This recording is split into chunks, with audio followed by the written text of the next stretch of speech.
Bonjour et bienvenue à tous. Guinée, la plupart des diplomaties savent que le dépôt de carburant. Oui, c'est parti pour demander à tous les diplomates, corps diplomatiques de venir au secours de la Guinée. Il y a eu cet incendie sur le dépôt de carburant. Et pourtant, la plupart des diplomates savent très bien que c'est arrivé au dépôt du carburant qui a occasionné cet incident. Ils le savent très bien parce que, n'oubliez pas, je l'ai dit maintes fois, que la plupart des travailleurs des ambassades là sont des gens de services de renseignement. Soit ce sont des anciens gendarmes ou bien des anciens militaires. Vous comprenez?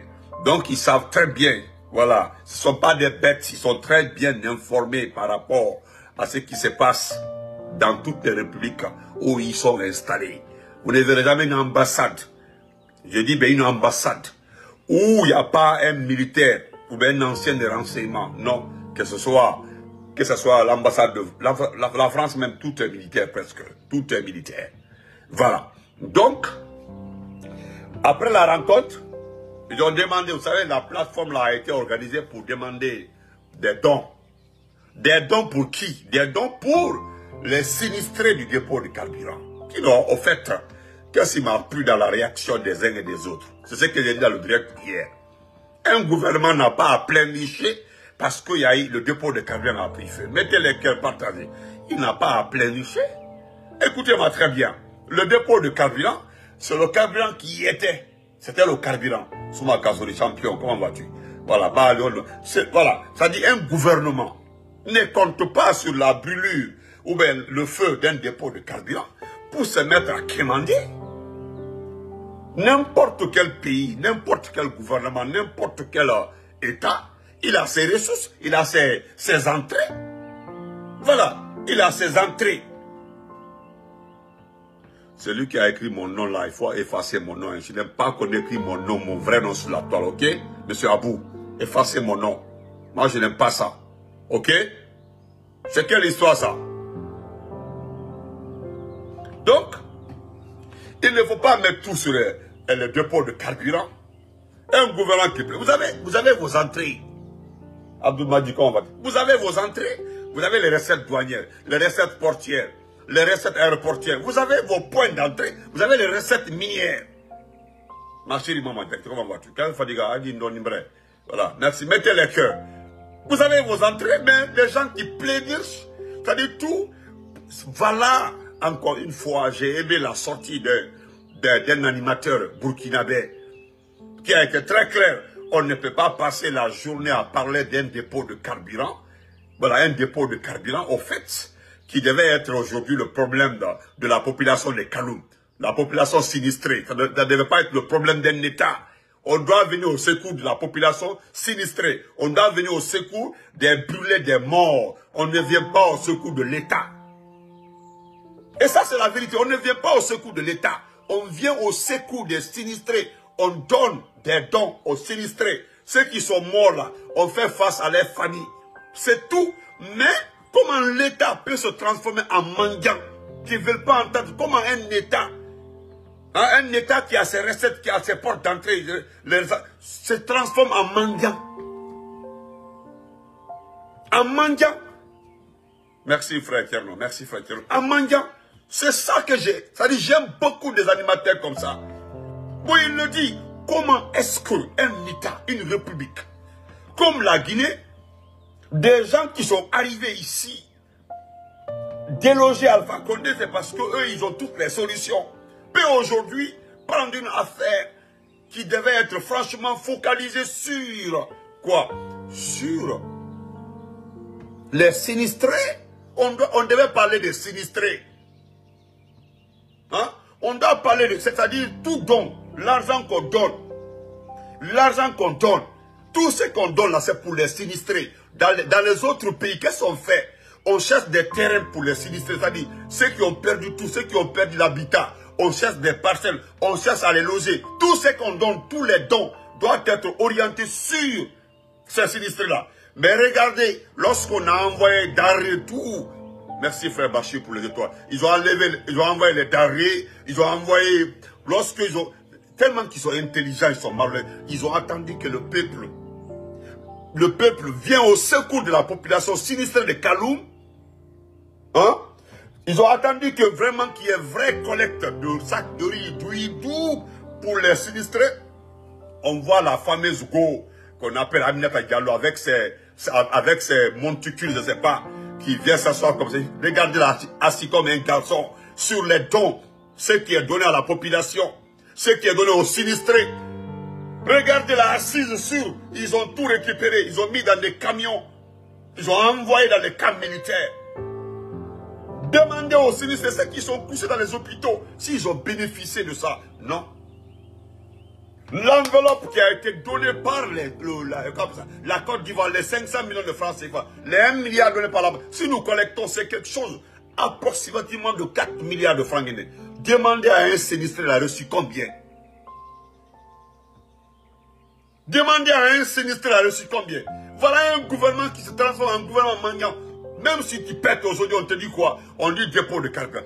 Et pourtant, les cuves là, les cuves, il n'y avait que 2 cuves qui avaient le carburant. Les 2 autres là, il n'y avait rien dedans. Et tout a été fait pour ne pas que les cuves là, même si c'était rempli. Qui a mis le feu? Qui est resté à manipuler un drone parce qu'il est gonflé pour aller déposer sur ces cuves là? C'est pas Doumbia? Hein? Merci beaucoup. Effectivement. Effectivement, mon frère Alcedi. Si c'est Ebola même, quand Ebola est arrivé, vous avez vu comment le gouvernement a traité Ebola sans faire assez de bruit.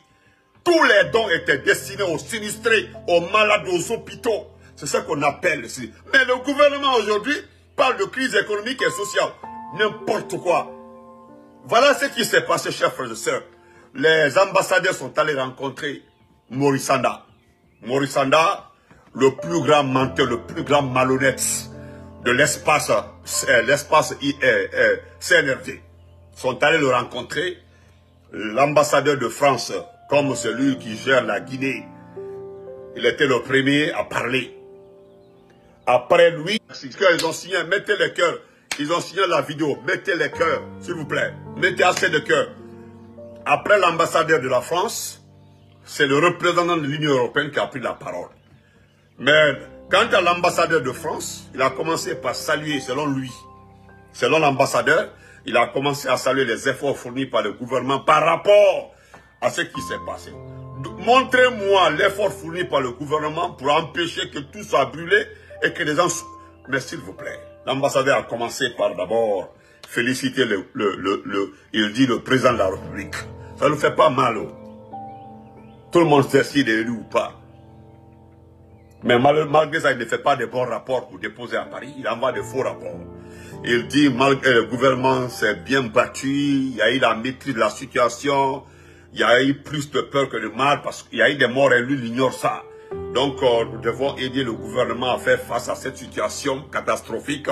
Oui, nous allons aider le gouvernement, pas les sinistrés, pas les victimes.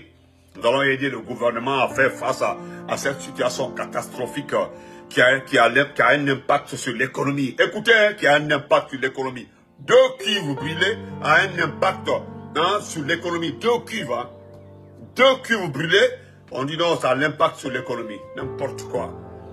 Et après l'ambassade de France, c'est le représentant de l'Union européenne qui n'a pas manqué de faire cas. Voilà, quand je vous parle de cette réalité, vous faites comme si vous n'entendez pas. On vous parle à quand nous voulons avoir des efforts, des clarifications par rapport à l'évolution de la situation politique. Là, le représentant de l'Union européenne est revenu sur les prisonniers politiques. Il a bien prêté devant Maurice Sanda. Il dit, il a dit le terme, les prisonniers politiques. Quel est le niveau d'avancement des procès?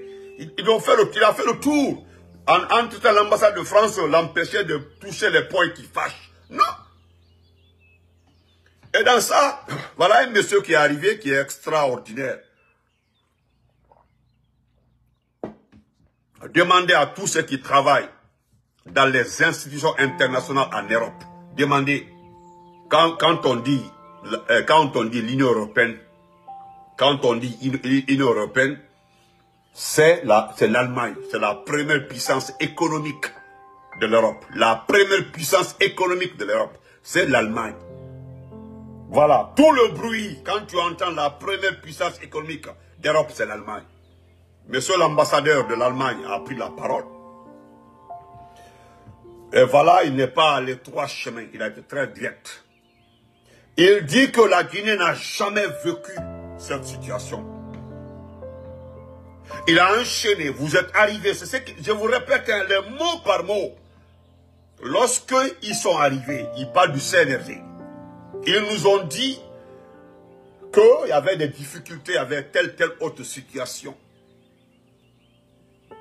Moi, j'ai fait 4 ans ici. Parce que pourquoi l'ambassadeur de l'Allemagne a parlé de 4 ans? Parce que l'ambassadeur de France a parlé de 4 ans. Lui, ils sont venus au même moment. Lui aussi, il a rappelé qu'il a fait 4 ans ici. Mais ce qui arrive en Guinée, c'est du jamais vu. Et il a enchaîné. Il dit 2019-2020 ont été les années les plus difficiles dans ce pays-là. Mais malgré tout, Alpha Condé n'a jamais fait subir ça à sa population. Écoutez très bien. L'ambassadeur enchaîne. Voilà. L'ambassadeur enchaîne. Demandez à tout le monde. Demandez à tout le monde. Ce n'est pas un débat. Il dit, j'ai fait 4 ans ici. J'ai passé 4 ans ici. C'est la première fois que je vois cette situation dans ce pays. La première fois. Et puis l'ambassadeur enchaîne dans son propre camp. Il dit, j'ai 9 employés. Nous sommes 9 personnes au service de l'ambassade de l'Allemagne à Conakry. Aujourd'hui, 4 de mes employés ne travaillent pas. 4 ne travaillent pas parce qu'ils n'ont pas de carburant. 3 je dis bien 3 avaient un stock de carburant qui est fini. Aujourd'hui, je suis le seul qui travaille presque. Et ce qui m'a plu, il rappelle aux vauriens, ceux qui nous parlent de droit. Il dit qu'il n'y a pas d'internet. Il dit que l'internet est coupé, il n'est pas allé 3-4 semaines. Il dit que l'internet est coupé. S'il y avait l'internet, on allait faire le télétravail. Vous connaissez le télétravail, vous pouvez rester à la maison. Quand il y a des situations de crise, vous travaillez avec vos ordinateurs. Vous n'avez même pas besoin de vous déplacer. Chacun peut être à la maison, vous coordonnez les activités, vous travaillez l'ambassade. Et puis il enchaîne, il termine. Il va falloir qu'on ferme l'ambassade de l'Allemagne. Il va falloir qu'on ferme l'ambassade parce qu'il n'y a pas de travail. Je ferai un rapport au chancelier allemand. Il a raison. Il va faire un rapport au chancelier parce qu'ils ont... Regardez, le pays à l'arrêt. Les gens font semblant et puis on nous berne. Non, mon frère Yannick, Wallahi Billah Talaï, mon frère, l'ambassadeur s'est adressé, Maurice Sanda était là, il avait ses 2 mains comme ça, il regardait l'ambassadeur, parce qu'il demandait au secours de la France, il voulait que l'ambassadeur de France arrête l'ambassadeur. Mais il ne connaît pas la situation entre l'Allemagne et la France, il ne connaît pas. Il ne sait pas combien de fois l'Allemagne tord la main à la France dans des décisions. Mais j'ai aimé la sortie de l'ambassadeur. Franchement, je le félicite, il a parfaitement raison. Jamais dans ce pays, dans cette République de Guinée, j'ai passé 4 ans ici, je n'ai jamais vu ça. Jamais vu ça. Je n'ai jamais vu une situation. Je suis diplomate. Je suis diplomate. Il a dit, je suis diplomate, j'ai travaillé dans beaucoup de pays, mais je n'ai jamais vu ça dans ma vie. Il a un pays à l'arrêt. C'est comme ça qu'il a dit à Maurice Sanda. Il a regardé face à face un pays à l'arrêt. Et la conclusion qui a rendu Maurice Sanda malade dans un état normal. Toutes les activités sont liées à l'Internet. Allez-y dire ça à Gawan. L'information là-bas, je ne suis pas en train d'inventer. Toutes les activités sont liées à quoi? Sont liées à l'Internet. L'ambassadeur rappelle ça. Il rappelle ça. Je ne prendrai pas à ce temps, mon frère. Ça, pour seulement.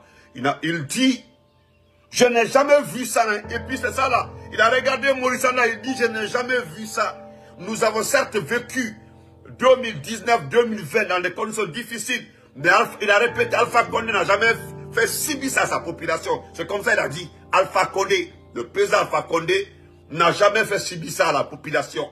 Coupure d'Internet, situation économique, crise de carburant. Jamais, j'ai passé 4 ans dans ce pays, il n'y a jamais eu de crise de carburant.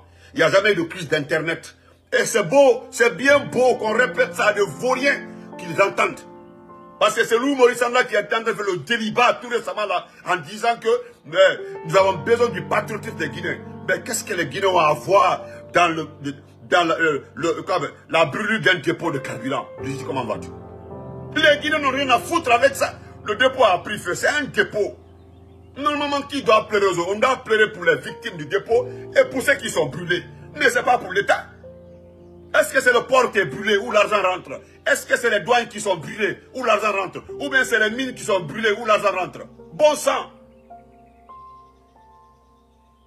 Qu'est-ce qui a brûlé? C'est un dépôt de carburant. Donc la Guinée, c'est comme si, je me dis, moi-même je me dis, est-ce que c'est le carburant qu'on vendait pour les recettes de l'État? Moi je ne sais même pas si, franchement, quand je vous regarde, je me demande qui a été à l'école. Quand on vous regarde là, on se demande qui a été vraiment à l'école. Qui a été à l'école parmi vous? Nous n'avons même pas besoin d'être expert, docteur ou prophète pour savoir que vous êtes des vauriens. Un dépôt de carburant prend feu. Est-ce que c'est les recettes du pays? Un simple dépôt, Sali, voilà, un simple dépôt. Autant de l'ancien raconté. Est-ce que les crises de carburant ont été liées aux recettes minières? L'ancien raconté payait les fonctionnaires. Ou bien il y a un jour là où on n'a pas payé les fonctionnaires. Aujourd'hui, vous ne pouvez pas payer les fonctionnaires. Ça aussi, c'est le dépôt de carburant. Ça, c'est le dépôt de carburant. Les enfants ne doivent pas aller à l'école, ce dépôt de carburant. Tout est le dépôt de carburant. Tout est lié au dépôt de carburant. Les enfants... N'oubliez pas de vous abonner et d'activer la cloche de notification pour rester informé de nos prochaines vidéos. Restez à l'écoute pour les développements passionnants à venir.